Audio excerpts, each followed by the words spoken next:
06:41 a.m. over the East China Sea. Two fighter jets are closing in at nearly 900 knots. One carries the Red Star of China, the other, the Rising Sun of Japan. The distance between them collapses to less than 40 meters closer than a tennis court at a speed where a single wingtip wobble would mean instant catastrophe. No missiles are armed. No radar lock is announced. And yet every pilot in the sky knows this is the most dangerous moment of all. If modern war is supposed to be calculated and controlled, why are fighter jets now pushing intercepts to the edge of collision? And what happens when one side decides that too close still isn't close enough? The airspace where this encounter unfolded is not a random stretch of sky. The East China Sea sits at the intersection of competing security interests, trade routes, and unresolved historical tensions. For Japan, this region represents the outer shield of its southwestern island chain, a defensive arc stretching from Kyushu down toward Okinawa. For China, it is a forward operating space where presence alone sends a strategic message. At the center of this contest is the concept of the Air Defense Identification Zone, or ADIZ. Unlike sovereign airspace, an ADIZ is a buffer, a space where aircraft are expected to identify themselves early, so defensive forces have time to react. Japan established its ADIZ decades ago. China declared its own in 2013, overlapping with Japan's, instantly turning routine flights into political statements. Every crossing since has carried strategic weight. Over the past 5 years, Chinese air activity near Japan has increased sharply. Fighters such as the J-16 and J-10C routinely approach Japanese-controlled airspace, often escorted by early warning aircraft or electronic intelligence platforms.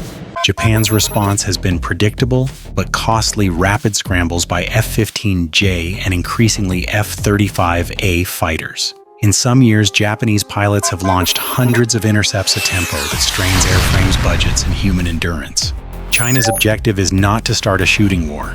It is to normalize proximity. By flying closer, faster, and more assertively, Chinese pilots test how far Japanese interceptors are willing to go without escalating. Each close pass gathers data, reaction times, formation, discipline, radio procedures, even pilot behavior under pressure. This is pressure without gunfire, a classic gray zone tactic. Japan, however, faces a dilemma. Maintain distance, and it risks signaling hesitation. Close in too aggressively, and the margin for error disappears.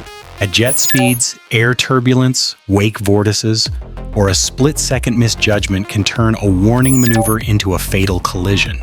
This is why intercepts near Japan have become so dangerous.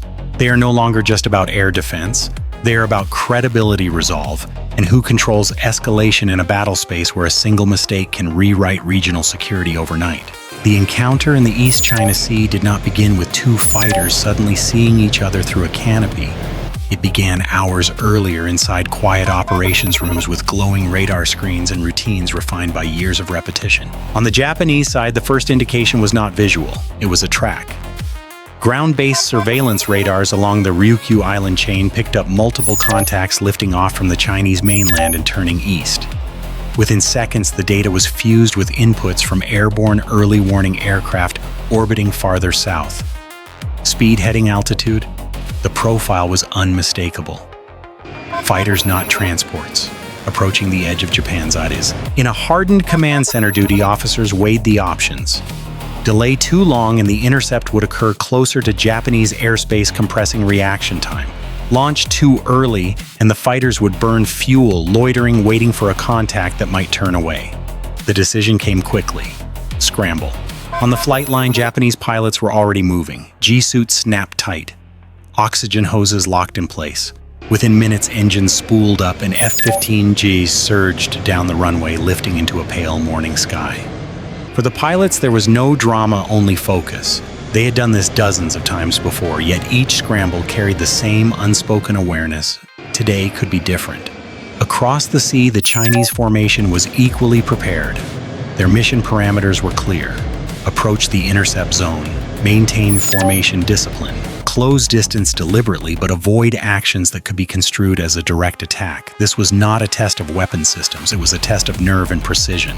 Inside the cockpit, Chinese pilots monitored their instruments carefully. Radar modes were kept restrained, no missile tones, no aggressive locks. The objective was proximity close enough to unsettle, not close enough to cross an unmistakable red line. Both sides were operating under tight rules of engagement, but those rules left little margin for human error. At hundreds of knots, a slight miscalculation in closure rate or altitude separation could collapse safe distance in seconds. By the time the pilots finally saw each other, two dark shapes growing rapidly against the horizon, every decision that mattered had already been made. The first visual contact came fast.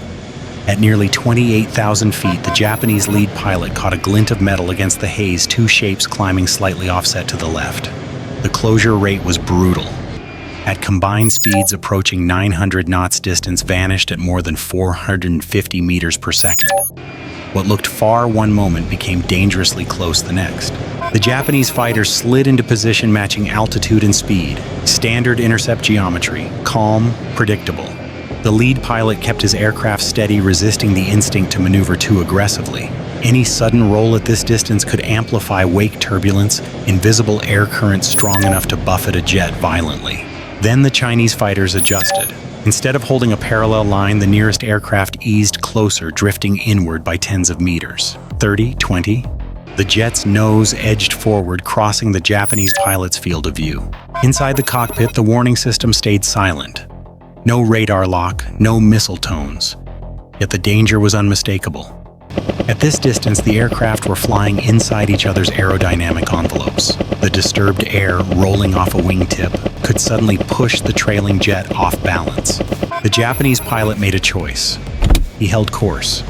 Breaking away too early would signal discomfort. Closing further would be reckless. Instead, he adjusted throttle by a fraction, keeping formation while subtly increasing lateral separation. His wingman mirrored the move, maintaining discipline. The Chinese pilot responded almost immediately. He surged forward, then slid laterally, bringing his aircraft nearly abeam of the Japanese jet. For a brief moment, the two fighters flew side by side, less than 40 meters apart, close enough to see helmet reflections through the canopy, close enough that a single control input made in panic could end both crews. This was the edge. Then came the moment that shifted everything. The Japanese aircraft's targeting pod had been recording the encounter in high resolution. As the Chinese jet edged forward again, closer than before, the Japanese pilot keyed his radio, not to warn, not to threaten, but to mark the event. Time, altitude, bearing, every parameter captured, every movement documented. At the same time, the Japanese formation executed a subtle but deliberate maneuver. Not an evasive break, not a chase. A controlled offset turn, creating a wider lateral gap while maintaining escort position. It was a signal, visible, restrained, unmistakable. The Chinese fighters hesitated. For several seconds, the formations held this tense geometry, neither side escalating, neither disengaging. Then, almost imperceptibly, the Chinese lead aircraft eased back, restoring a safer distance. The message had landed. Minutes later, the Chinese jets turned west, descending toward home. The Japanese fighters did not pursue. They shadowed until the tracks peeled away, then reversed course, fuel gauges low, adrenaline still high. The intercept ended without a collision, without a shot fired, without a word exchanged. But it was not a routine encounter, because this time something had changed. The incident was no longer just a pilot's report filed at the end of a long shift. It was evidence. Clear, measurable proof of how close the margin had become, and how quickly pressure in the sky could force a decision on the ground. The real consequences of the intercept began after the jets landed. Within hours, the recorded footage and flight data were reviewed by Japan's Air Self-Defense Force Command. Frame by frame, analysts measured separation distances, closure rates, and control inputs. The conclusion was unambiguous. The intercept had crossed established safety thresholds. What had been routine pressure now carried documented risk. Japan's response was calibrated, not explosive. The Ministry of Defense issued a formal notification describing an unsafe aerial approach, carefully choosing language that emphasized aviation safety rather than military confrontation. The goal was clear: frame the incident as a risk to pilots' lives, not a provocation deserving retaliation. Tokyo then took an unusual step. Select imagery and flight parameters were prepared for public release. By doing so, Japan shifted the contest from the sky to the information domain. This was no longer one pilot's word against another's. It was visual evidence that could be shared with allies, international aviation bodies, and the global press. Beijing responded predictably. Chinese officials rejected the characterization, asserting that Japanese aircraft had conducted the intercept and accusing Tokyo of exaggeration. No apology, no acknowledgement of proximity. The narrative battle had begun. Behind the scenes, however, both militaries adjusted. Japanese intercept procedures were quietly refined to prioritize lateral spacing and recording over aggressive shadowing. Pilots were briefed to avoid maneuvers that could be interpreted as escalation, while ensuring every encounter was documented in detail. The objective was deterrence without collision. What emerged was a new pattern: fewer dramatic maneuvers, more evidence gathering, and a growing paper trail of risk. In public, both sides insisted on calm. In practice, the rules of engagement in the air had shifted. To understand why this intercept was so dangerous, it helps to step away from politics and look at physics. At fighter speeds, distance collapses brutally fast. When two aircraft approach each other at a combined speed of 900 knots, they close nearly 460 meters every second. At that rate, a separation of 40 meters leaves less than a tenth of a second to react to an unexpected movement. Human reflexes simply cannot keep up. Even when jets fly parallel, the air between them is far from calm. Each aircraft generates wake turbulence, swirling vortices of disturbed air that trail off its wings. At close range, these invisible forces can suddenly roll or yaw a nearby jet, forcing a corrective input. At low speed, this might be manageable. At high altitude and high speed, it can become unrecoverable. This is why international aviation norms exist for intercepts. Safe procedures emphasize stable geometry, predictable maneuvers, and sufficient lateral spacing to account for turbulence and reaction time. There is also the issue of perception. In the cockpit, pilots do not see intent, they see motion. A slight drift forward can be interpreted as a positioning maneuver or the beginning of a cutoff. At high closure rates, the difference between those interpretations is measured in milliseconds. This uncertainty is what makes close intercepts uniquely hazardous, even when weapons remain cold. Technologically, modern fighters are extremely capable, but they are not immune to physics. Fly-by-wire systems can dampen instability, but they cannot override the fundamental limits of airflow and inertia. No sensor, no software, no helmet display can guarantee safety once aircraft enter each other's aerodynamic envelopes. This is the paradox of modern air power. The more precise and controllable aircraft become, the more tempting it is to push proximity as a signaling tool. But precision does not eliminate risk, it disguises it until something goes wrong. In the skies near Japan, this technical reality is now colliding with strategic ambition, and that collision is happening at speeds where mistakes are not corrected, they are fatal. What happened over the East China Sea did not end when the fighters turned away. Its impact rippled outward, reshaping how risk is calculated in one of the world's most sensitive airspaces. For Japan, the incident reinforced a hard truth: constant intercepts are no longer just a defensive routine, but a sustained stress test on pilots, aircraft, and command judgment. Each close approach increases the statistical likelihood of an accident, and in a region layered with historical grievances, an accident would not remain an accident for long. For China, the encounter highlighted the double-edged nature of pressure tactics. Flying closer may demonstrate confidence and capability, but it also hands the initiative to the defender once evidence is documented and shared. What was meant to signal resolve can instead strengthen alliances, justify expanded patrols, and accelerate coordination between Japan, the United States, and regional partners. The lesson is sobering.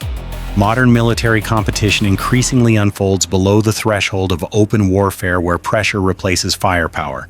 Yet the tools of this competition, fast, jets-tight formations, aggressive maneuvers, carry consequences that cannot be calibrated once momentum builds. In the end, deterrence in the air depends not only on strength but on restraint. When restraint erodes stability, does not fail loudly. It fails silently at hundreds of knots with no time left to pull away. The intercept near Japan did not produce wreckage headlines of casualties or emergency summits, and that is precisely why it matters.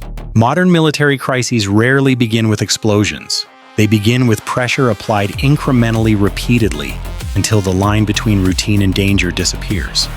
In this case, two fighter jets never fired a shot yet came closer to triggering a regional crisis than many live-fire exercises ever have. For Japan, the lesson is clear. Air defense is no longer just about protecting airspace. It is about managing risk in an environment where adversaries deliberately operate at the edge of acceptable behavior. Cameras, procedures, and disciplined restraint have become as important as speed and thrust. Winning the encounter now means returning safely with evidence. For China, the incident underscores the limits of proximity as a signaling tool. Pressure that relies on shrinking margins eventually transfers control to physics, not strategy. At jet speed, intent cannot be clarified fast enough to prevent disaster once something goes wrong. In the skies over the East China Sea, restraint has become the most valuable capability of all. The question is whether it can hold under sustained pressure or whether one day too close will finally mean too far. Bye for now.